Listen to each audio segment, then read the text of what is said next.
Silakan dimulai. Siapa moderatornya tetap Untung? Iya, Miss. Oke, silakan. Ya, selamat pagi. Kami dari kelompok Akang Gendang akan mempresentasikan hasil diskusi kami dengan judul materi pengklasifikasian paket wisata dan berbagai jenis tur Pengklasifikasian jenis tur berdasarkan usia, wilayah perjalanan wisata, dan jumlah peserta.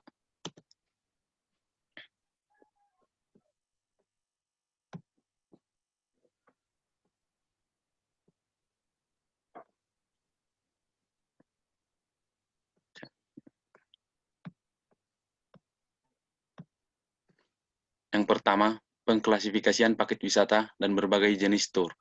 Jenis-jenis paket wisata. A. Pleasure tourism, yaitu paket wisata yang disusun untuk tujuan ingin mengetahui suatu daerah, tujuan wisata dalam acara, mengisi liburannya guna menghilangkan kepenatan diri atau rutinitas sehari-hari. Ya, contohnya bisa kita lihat pada gambar slide-nya. Ada seseorang yang mengambil gambar pada tempat wisata tersebut. Yang kedua, orang-orang yang menikmati air jernih di tempat wisata tersebut.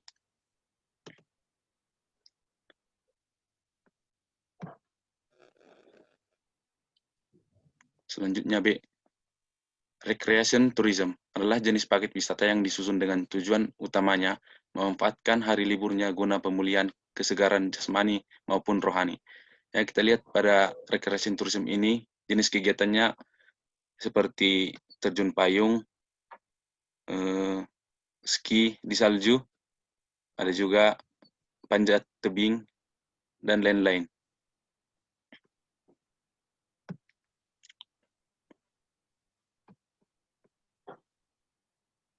Ya, selanjutnya itu cultural tourism adalah paket wisata yang diselenggarakan khusus untuk mengetahui adat istiadat, gaya dan cara hidup suatu bangsa, sejarah, seni budaya maupun acara keagamaan. Ya, cultural tourism ini bisa kita dapatkan seperti di daerah kita yang di Samosir. Kalau kita ke Tuk-Tuk, kita bisa menikmati cultural tourism di sana. Seperti di sini ada gambarnya patung segale-gale, tortor lainnya. Ini juga ada tortor orang Dayak dan masih banyak jenisnya lainnya. Dan selanjutnya akan dipresentasikan oleh teman saya.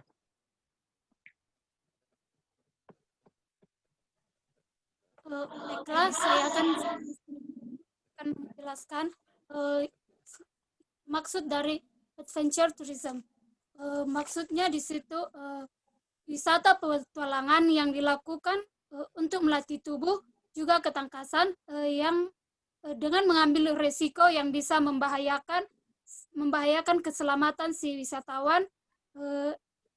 Dan juga pada adventure tourism ini dibutuhkan seorang ahli atau pemandu untuk mengawasi atau menjaga si wisatawan itu ketika melakukan adventure tourism atau wisata petualangan. Dan kita bisa lihat di gambar-gambar itu pada adventure tourism ada kegiatan mendaki, arung jeram, flyboard, terus juga ada kegiatan dan lain-lain. Selanjutnya bagian E, yaitu sport tourism. Maksud dari sport tourism ini yaitu wisata olahraga yang dimana untuk melatih otot dan juga mencari kesenangan di satu tempat wisata.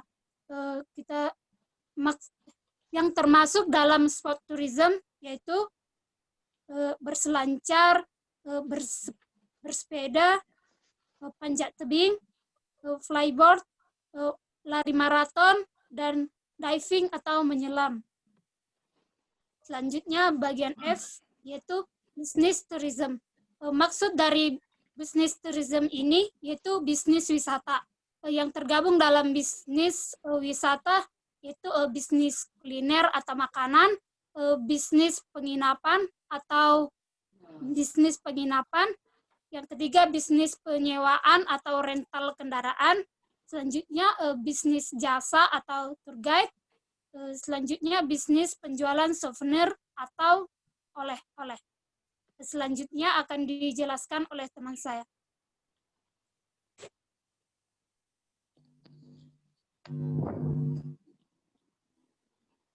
Ya, di convention saya akan jelaskan ya.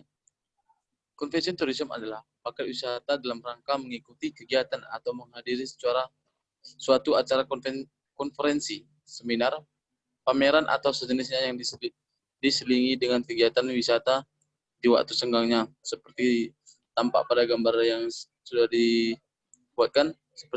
Seperti itulah gambaran convention tourism. Next.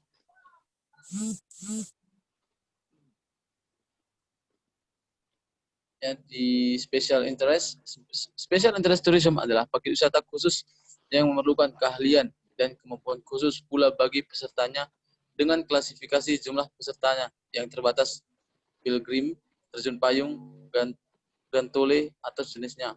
Tampak seperti pada gambar, ya seperti ada orang yang ke Arab Saudi atau Mekah, ada orang yang ke TWI, Sidikalang, ada yang terjun payung juga.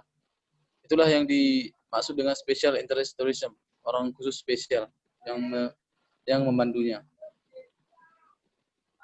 Selanjutnya akan dipresentasikan oleh teman saya.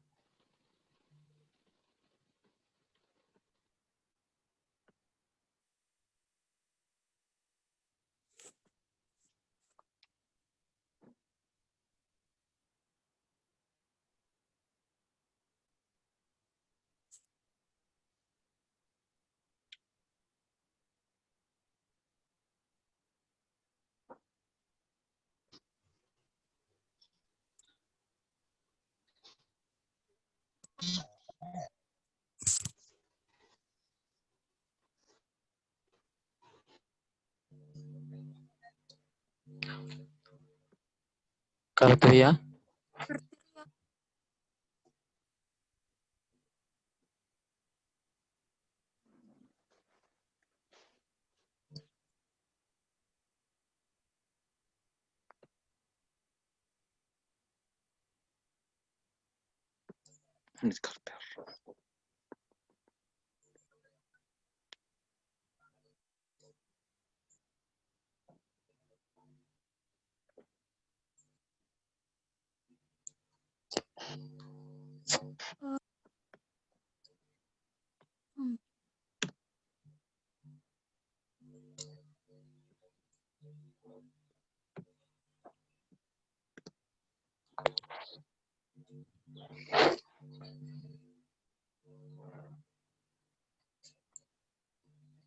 Bacakan diulang.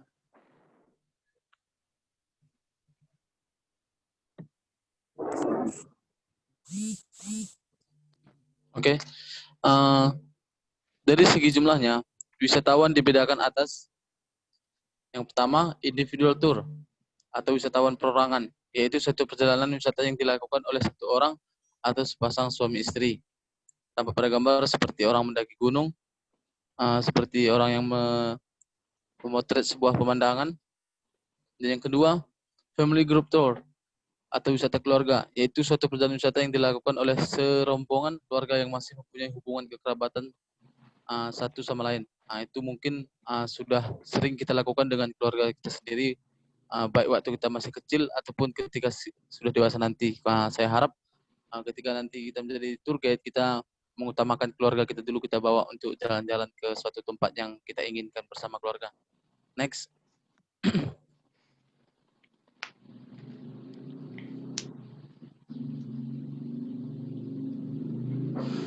Ya, yang ketiga itu group tour atau wisata rombongan, yaitu suatu perjalanan wisata yang dilakukan bersama-sama dengan dipimpin oleh seorang yang bertanggung jawab atas keselamatan dan kebutuhan anggotanya.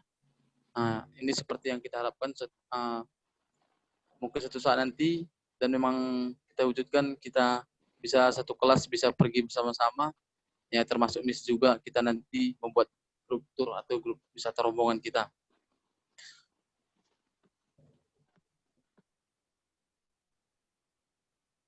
Oke, next.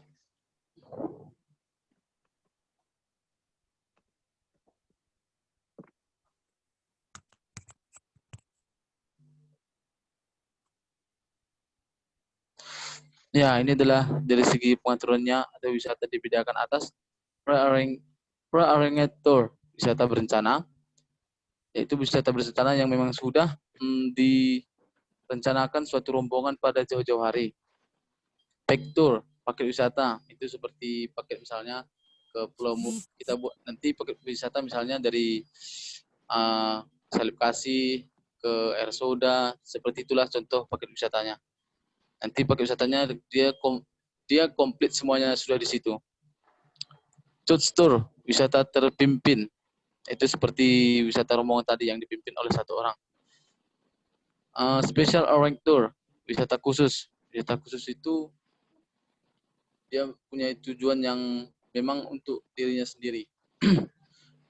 Optional tour, wisata tambahan, itu seperti misalnya paket wisata nih.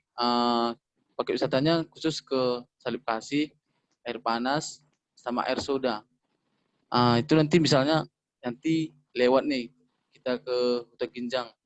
Kita melewati Huta Ginjang, seperti itulah wisata tambahannya yang di luar dari rencana gitu. Karena itu seperti sekalian lewat ya udah sekalian berwisata satu tempat lagi. Selanjutnya akan dipresentasikan oleh teman saya.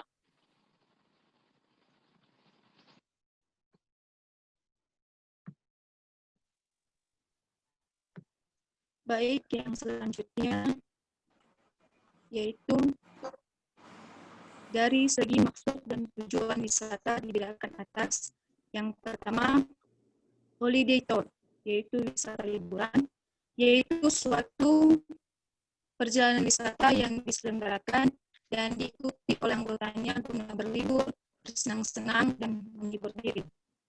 Kedua, familiarization tour atau wisata pengenalan, yaitu suatu perjalanan yang dimaksud guna mengenal lebih lanjut bidang atau daerah yang mempunyai kaitan dengan pekerjaannya. Gambar di bawah seperti sebuah perjalanan wisata, yaitu family gathering. Baik, yang selanjutnya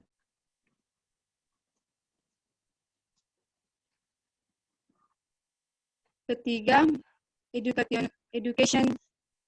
Selanjutnya, educational tour atau wisata pendidikan, yaitu suatu perjalanan wisata yang dimaksudkan untuk memberikan gambaran, studi, perbandingan, ataupun pengetahuan mengenai bidang kerja yang dikunjunginya.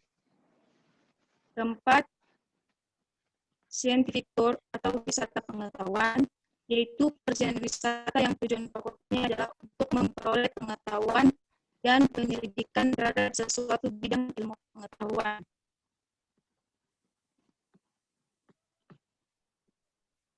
Yang selanjutnya,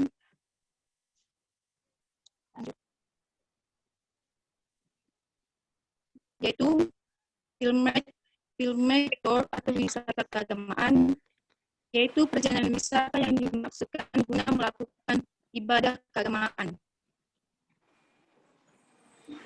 Yang selanjutnya, special mission tour atau wisata kunjungan khusus, yaitu suatu perjalanan wisata yang dilakukan dengan maksud khusus, misalnya misi dagang, kesenian, dan lain-lain. Selanjutnya, hunting tour atau wisata pemburuan, yaitu suatu kunjungan wisata yang dimaksudkan untuk menyelenggarakan pemburuan binatang yang diizinkan. Dapat kita lihat pada gambar di sampingnya.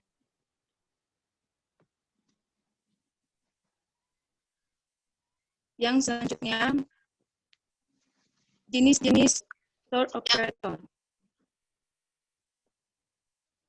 Pertama, wholesaler tour operator atau WTO, yaitu produk yang dihasilkan wholesaler tour operator biasanya dalam jumlah yang banyak, sehingga dalam pemasaran produknya diperlukan perusahaan perjalanan perantara atau travel agency yang berupaya menyebarkan pemasaran secara luas untuk dapat menjangkau wisatawan sebagai konsumen. Kedua, retail tour operator, yaitu penjualan produk paket wisata yang dilakukan langsung kepada wisatawan. Proses penjualan produk langsung terjadi antara tour operator sebagai produsen dengan wisatawan konsumen. Yang selanjutnya akan dipresentasikan oleh teman saya.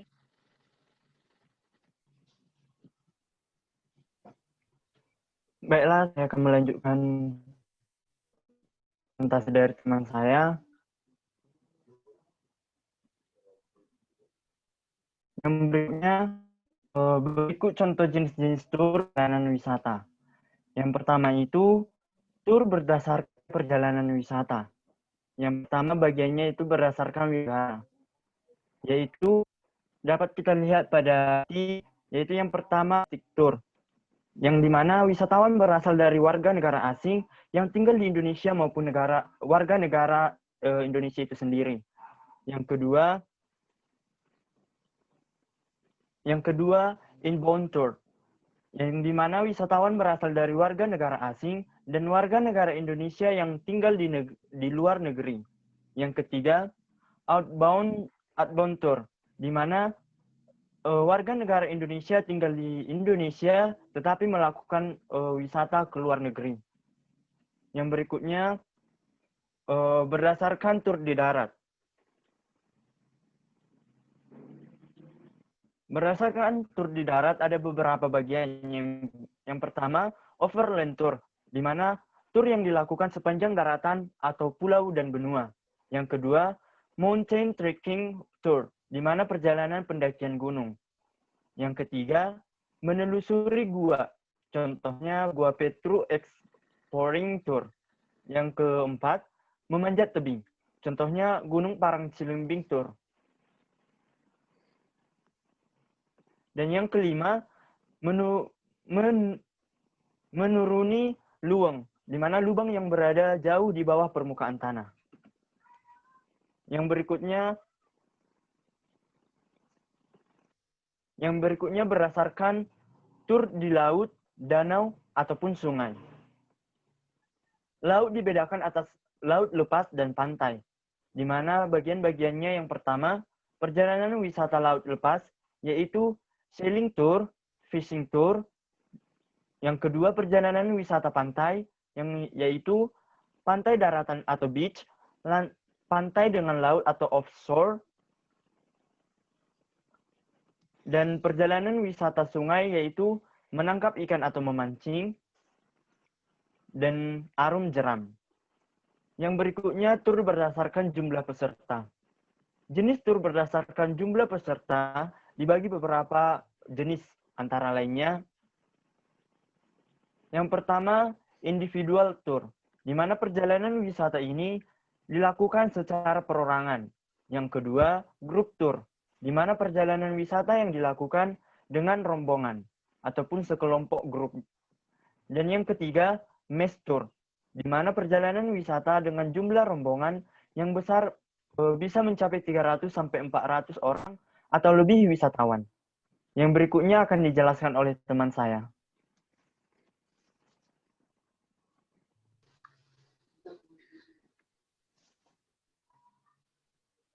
Baiklah, selanjutnya adalah perjalanan wisata berdasarkan waktu. Yang pertama itu tur setengah hari. Untuk tur setengah hari ini ditempuh dalam waktu 3-5 jam. Yang termasuk dalam kelompok tur adalah tur pagi hari atau morning tour.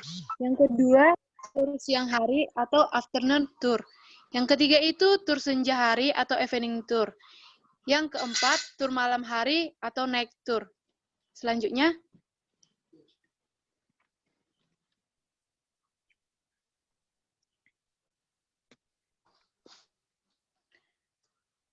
itu tur berdasarkan usia wisatawan. Yacht tour adalah perjalanan wisata remaja, bisa ke wisata adventure, dan sebagainya. Yang kedua itu adalah elderly tour adalah perjalanan wisata lansia, bisa ke museum atau tempat-tempat yang bisa bersantai dan bukan medan yang berat.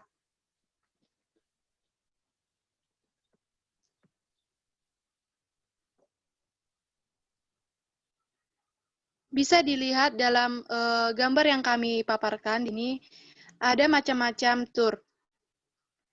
Dan selanjutnya yaitu motivasi seorang melakukan perjalanan wisata. Motivasi ini sangat penting untuk kita baca dan kita cermati agar kita juga bisa termotivasi dengan materi yang kami paparkan ini.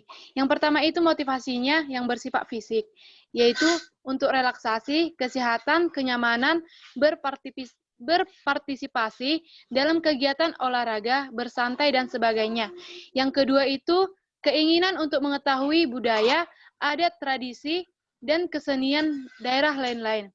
Yang ketiga itu motivasi yang bersifat sosial, seperti mengunjungi teman dan keluarga, menemui mitra kerja, melakukan hal-hal yang mendatangkan gengsi atau prestis, dan melakukan ziarah.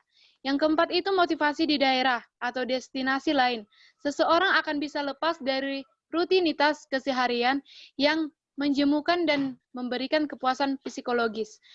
Yang selanjutnya itu adalah motivasi aktualisasi diri. Yang terakhir, motivasi keamanan. Terima kasih.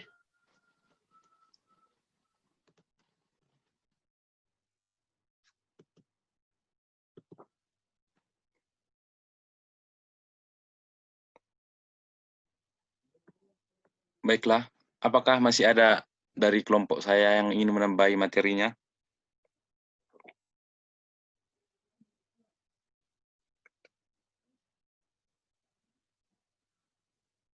Karteria? Apakah bisa mendengarkan?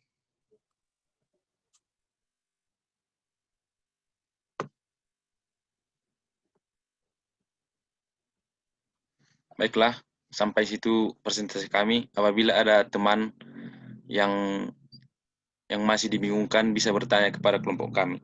Terima kasih. Yang masih dibingungkan ya. Bingung. Ada yang kurang paham, Miss. Baik. Mana nih?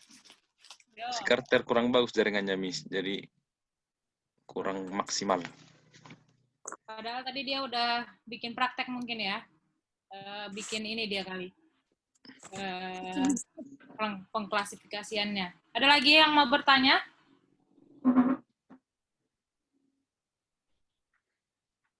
Miss, 2 menit lagi jamnya mati, Miss. 2 menit lagi ya. Iya, Miss. 2 menit lagi. 2, Ada yang mau Miss. bertanya? Ada yang mau bertanya nggak? Udah jelas semua? Apa lagi menghafal lagu semua?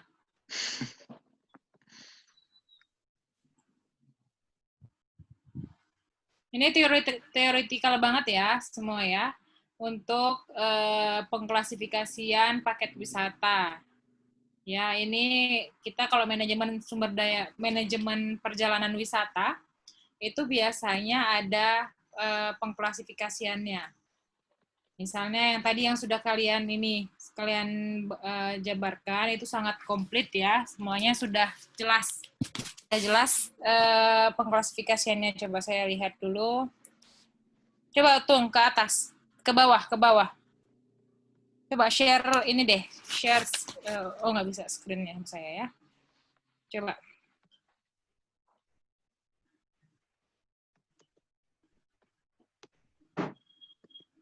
Oke. Ada yang mau bertanya? Ada yang mau bertanya di sini? Apa sudah jelas semua?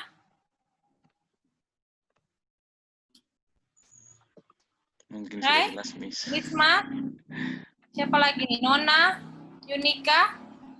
Bagus ya, presentasinya itu sangat bagus.